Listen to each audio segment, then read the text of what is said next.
bismillahi min asheytaan irajim bismillahi irrahmani irrahim wa sallallahu ala sayidina muhammadin wa ala alihi wa sahbihi wa sallama tasliman. kon bokki jullit yi bokki taalibe yi nin leen ko digge woon ci jeexalu waxtaan wala noo ngi fas yéene ñëw ci sunu ñaareelu jataay ci kàttanu yàlla ci liggéey bi nga xam ne ci lañu sóobu woon te muy liggéeyu Sëriñ Tuubaa bi nga xam ne dañ ko ciy ñaan di liggéeyal waxtu wu nekk.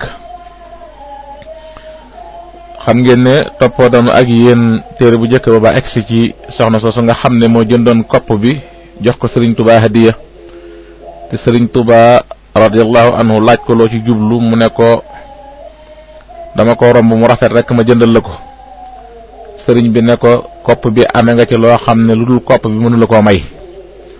kon noo ngi daal di dugg ci xaaju ñaareel bi tàmbalee ko ci waxi Sëriñ Tuubaa radiyallahu anhu ci yéene. Sëriñ Tuubaa xaadallahu lahu maxtaaru lahu nee na boo bëggee jàng alquran na nga ci yéene génn ci mboolem li la yàlla sunu borom tànnalul ak dugg ci mboolem lim la tànnal. boo dee jàng ak xasida ci sama xasida yi mën nga ci yéene lu la neex kon danga ko am. bu fekkee ci ma def ginnaaw bi ma jógee Jolof la wala ca at ma fa jógee waaye xasaayid ya ko jiitu moom déedéet. boo dee werdu na nga ci yéene yàlla jariñ la ci àdduna ak alaxira ci lu dul loru ak jege yàlla ak yonente bi sallallahu taala alayhi bi alihi wa sahbihi wa sallama jege gu lay jariñ te du la lor. boo dee naafil la na nga ci yéene dundal sunna si yonente bi sallallahu taala alayhi bi alihi wa sahbihi wa sallama saar yu gàtt yi yu la ci neex jàng.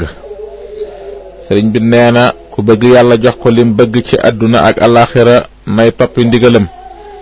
ku bëgg a toppi ndigalam nay yéene ndax yéene moo koy wom mat jëme ko ci topp.